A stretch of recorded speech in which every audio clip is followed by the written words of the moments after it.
an experience breaking down a barrier, he said that that's what he aims to do with his speech, is to introduce a new field that most people might not have heard of. And yeah, expanding our horizon. So please welcome to the stage Thomas, Graphing Complexity, the Beauty of Networks.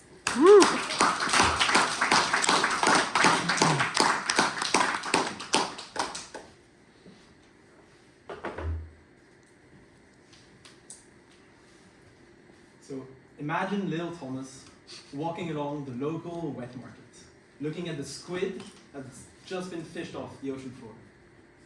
Can you guess which one I am? Right, this one. This lady in the back? This one? Yes. So this is me. Overlooking him, there's some tall metallic skyscrapers. And next to him, there's the sea, where traditional Chinese junk is showing one of the most famous skylines in Asia. In the background, there's these huge container ships sounding their horns and bringing products from the four corners of the world. So if you're wondering where I am at that time, and you're just as confused, then welcome to the world of 3-year-old Thomas. He was just catapulted into the city that locals call the Fragrant Harbor. And his parents had just moved there, and he was on the most touristy trips that they could ever think of. You see, little Thomas was incredibly confused. There was transportation noises everywhere, all kinds of languages being spoken on the street, from Cantonese, English, Mandarin, Filipino, Portuguese, and he really was wondering where the hell he was.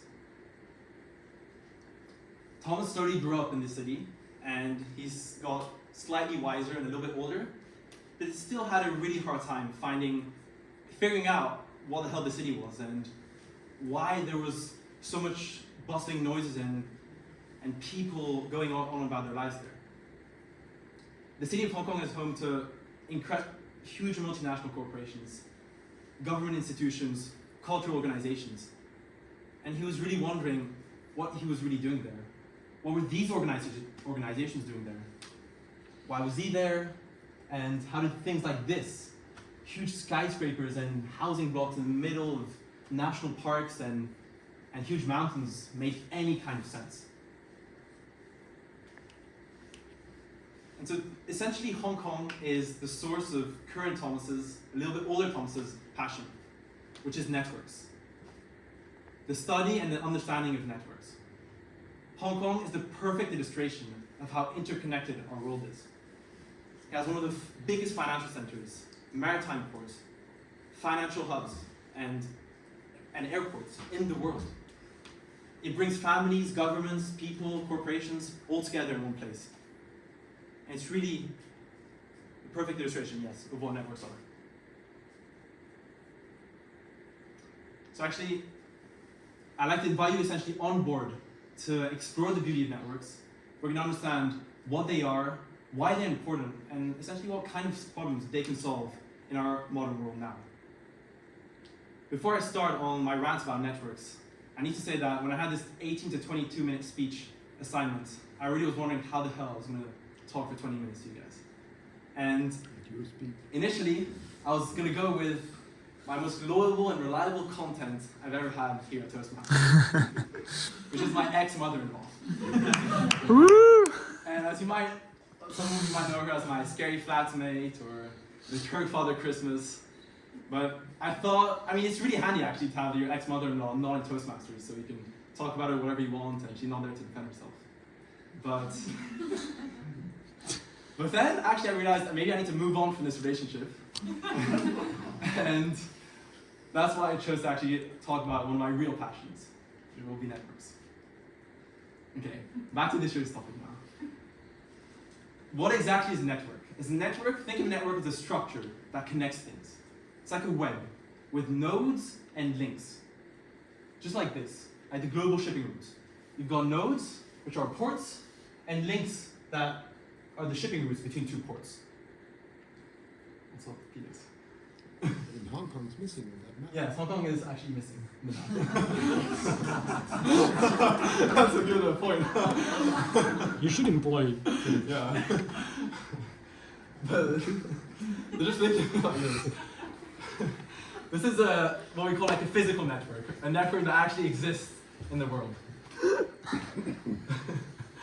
So disregard this little omission. So why is viewing essentially information in a network so powerful? So I'm going to give you an example. Here at Toastmasters, I'm giving a speech, and Arunima will give me an evaluation. Okay, so we have essentially every meeting has a pair of evaluators and speakers, usually 3 or 4. And there's many different ways we can essentially organize or show this information. Okay? The first is just as the typical agenda format you see on EasySpeak, the ones where most of us are familiar with. A list of speakers, with the title of their speeches, and then just evaluators. Simple. We then also have a natural language format, literally spelling out exactly that Lena is giving an evaluation of Bara's icebreaker speech, Ferdinand evaluating Nefemi's speech, and Colin giving his first evaluation for Christy. Then we've got a picture.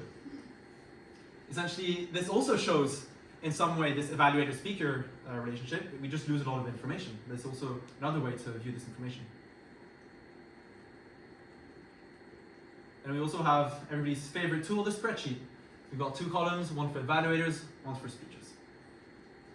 Then actually, the last structure, or the last kind of structure we can view this information as, is as a network, like this. We've got nodes, which are our members, and the links, which are our evaluations. So here we've got Eva evaluating Damir's speech, and so on. This is one for one specific meeting. But we can essentially extend that. This, for example, is the evaluator network for the year 2024. From January up until actually this, or the meeting before. I think the meeting before. This is with the labels. So I hope at the back you can see, we actually have the names of people and who they've evaluated with. So you see, there's this little group there of Julian, Colin, and Christy. For some reason, they're not part of the bigger network. I'm not sure why. Nobody wants to evaluate Julian, or he didn't give any speeches, I guess. And this is only for 2024, so you see the network is quite sparse, and it seems very hierarchical. You see Felix at the top, of course. But this is just essentially just how you visualize this network. You can do it in many different ways. There's just a more visually appealing one. When we extend this to the whole of last year, since June 2023, it's a little bit more dense, a bit less clear, but looks a bit cooler. Here, essentially, we also again have the names, and we see, these central nodes here are the nodes which have, or the members which have given evaluations and speeches, and maybe multiple ones during the year. Felix, where's Felix? Here, that's Felix. Don't worry, I'll talk about you again later.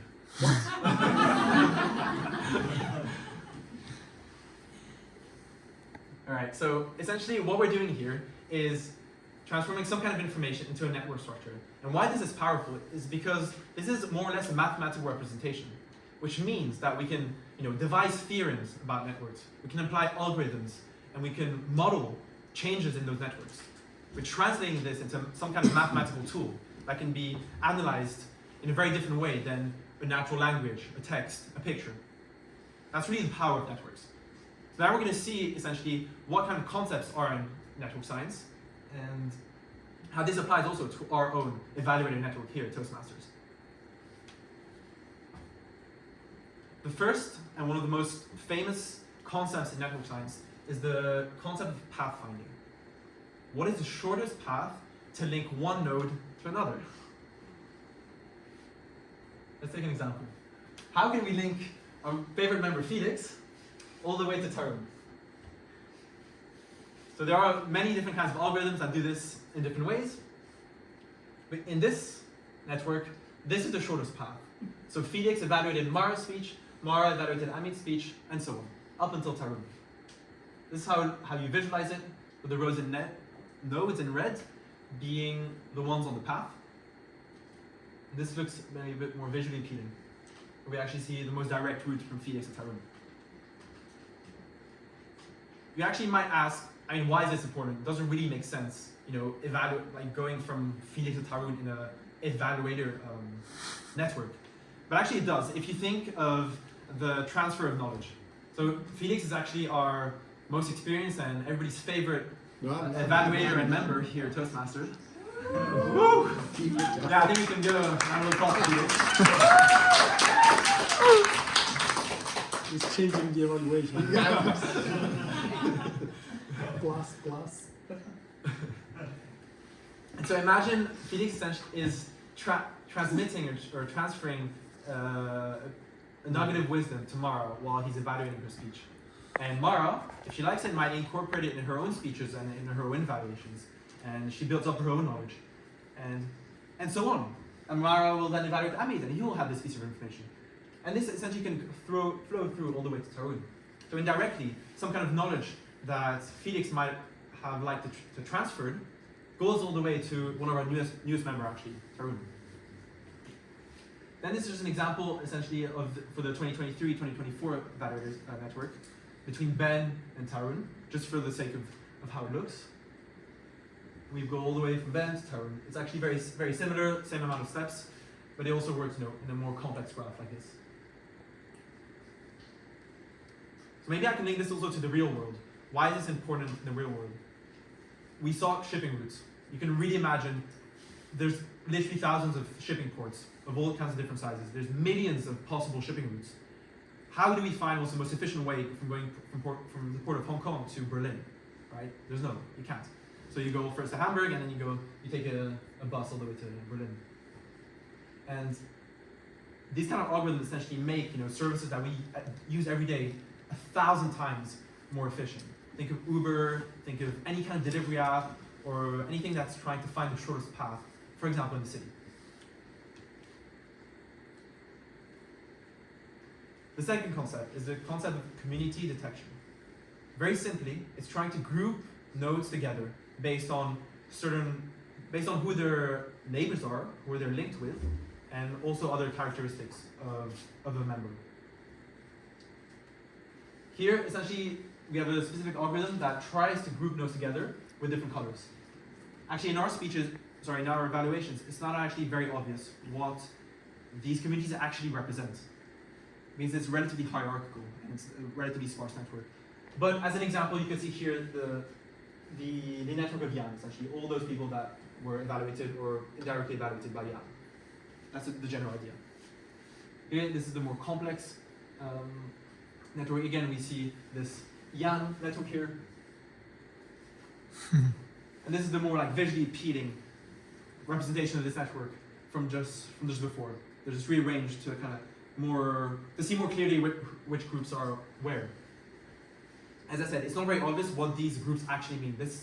They weren't able to actually find, are these mostly new members, or are these more established members, because that's just not how this evaluating network represents. But in the real world, again, if we think of social network analysis, we can group nodes of people based on who they're friends with, and we've seen lots of these, these findings and this analysis being used for good and bad, for political messaging, for ads targeting, and this is exactly the kinds of tools they use to target ads to you specifically. Who are you connected with, and which community you're part of? Then we have the idea of core components, and it's, as the name suggests, it's just trying to find what's the central part of a network. What's the central part? What is the central structure of a network? Here, this is the central network of the 23-24 evaluator network. Essentially, these are the nodes which have given a lot of speeches and given a lot of evaluations. You could say these are kind of the drivers of the Toastmaster meetings. This is a bit of a close-up of only these red nodes. It's a bit more clear.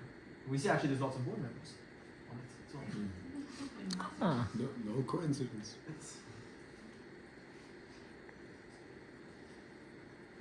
Then we have the concept of centrality.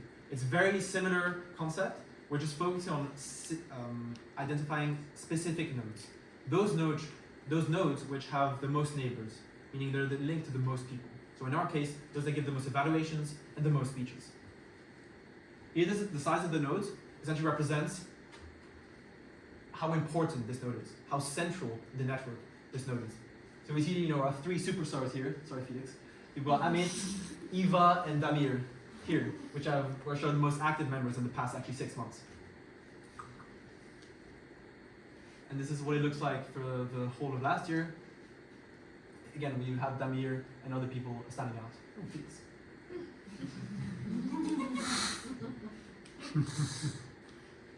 Finally, the last concept I want to talk about is the concept of diffusion. It's very linked to the first concept of pathfinding, and it's how information or things flow in a network. In our case, being a non-physical network, we think of information flowing in a network, like in our evaluator network. Here, this is in red, is a subgraph of Amit. These are all the nodes which are directly or indirectly linked to Amit. Essentially, Amit can transfer his knowledge to any one of those nodes, or has transferred his knowledge to any one of those nodes. Again, this is a subset of Amit's subgraph, essentially. Here, this is the opposite. This is the incoming graph of me, here, Thomas. So all the nodes in red, essentially, I've hopefully benefited from their knowledge and from their expertise. Thankfully, Felix is in this network. This is again the subgraph. To summarize, pathfinding finds the optimal path between 2 nodes in a network. Community detection groups nodes together. Core components finds the central structure of a graph. Centrality identifies the most important nodes. And finally, diffusion explains to us how things flow in that network. If we take a step back now, away from these very specific concepts in natural science, we need to think what a model is. A model is just a simplification of reality. And I really believe that networks is one of those simplifications of reality that are super intuitive and can make us understand the world we live in so much better.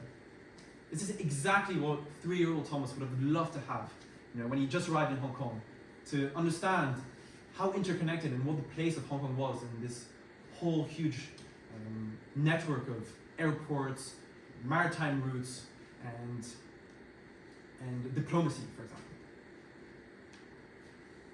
So this quote from John Conway essentially illustrates a lot of my thinking around network science, and I'm going to explain a little bit more.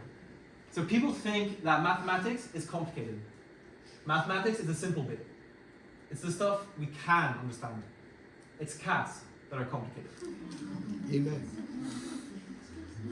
So apart from this seemingly satirical quote from John Conway, my idea really is that the key challenge of us humans is translating our complex human reality into something that computers, mathematics, AI can understand and can deal with. This is the really key part. It's translating everything that's complex around us, like a cat. How do you represent the information of a cat with all these thousands of cells and so many things going on that we might not really understand, into something that a machine can understand and do something with? And networks is, let's say, part of the solution. And so this is essentially exactly what I do in my day job. I do write speeches. I do have a job apart from writing speeches. I do have a job apart from writing speeches, and I'm trying to model and represent the whole world into a network structure, specifically the economy and our business ecosystem. Everything from companies, stocks, CEOs, industries, stock exchanges. And this is the key challenge, is when we can, and when we have this network structure of our economic ecosystem, then tools like AI can then make sense of what's actually happening around us in a language they can understand. They know what communities they're dealing with. They know who or what is linked to what. And with that, they can actually answer problems in a much more precise way. And so, as you've seen, I hope you've seen that I'm really passionate about network science, and understanding all the networks around us. And I've decided essentially to make this my life calling for the next few years, because I will be moving to Beijing to start a PhD in network science specifically. So this speech was actually kind of a little introduction to my next life and my next stage in my career. Yeah.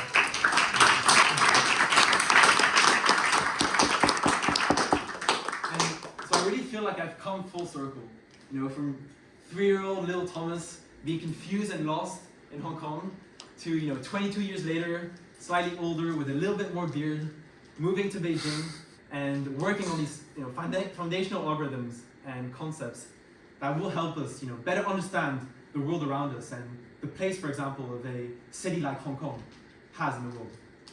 So I really hope I've been able to share my passion and maybe ignited a little spark in you to dig deeper into the beauty of graphs, complexity, and of course, networks. Thank you.